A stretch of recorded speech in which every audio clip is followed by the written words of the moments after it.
Welcome to Kids Corner at Beachville District Museum.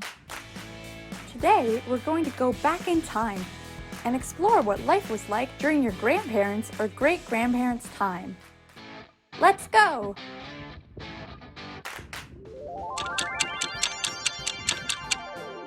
We did it! Over 100 years ago, during your great-grandparents' time, life was very different. Families had no indoor bathrooms, phones, or even cars. People moved around with the help of horses and buggies. This building, now the Beachville District Museum, was once a family's home where kids grew up just like you. Visiting Beachville District Museum is like going back in time.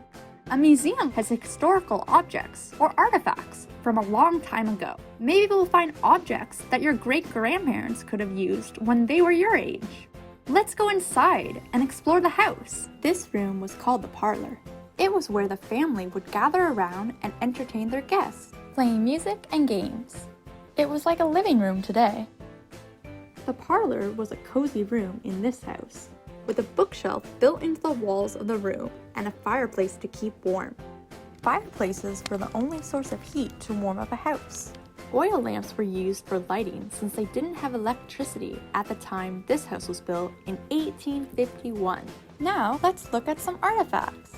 Before touching artifacts, we have to wear special gloves to protect these old objects from the natural oils of our hands. The stereoscope was invented in the late 1800s.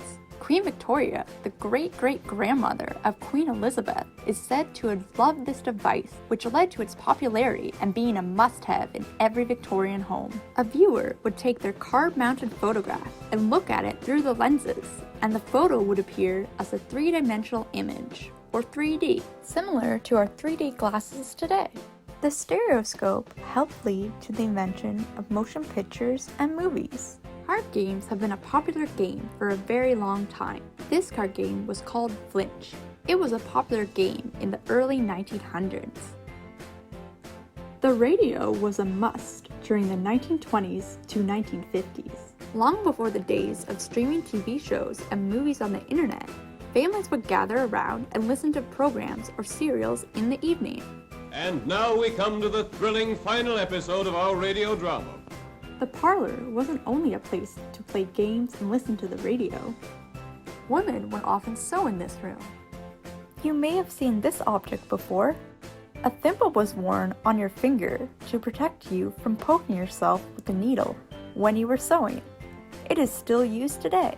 That concludes our tour of the parlor. Stay tuned for our next video, exploring more artifacts from the home life of your grandparents and great-grandparents. See you soon!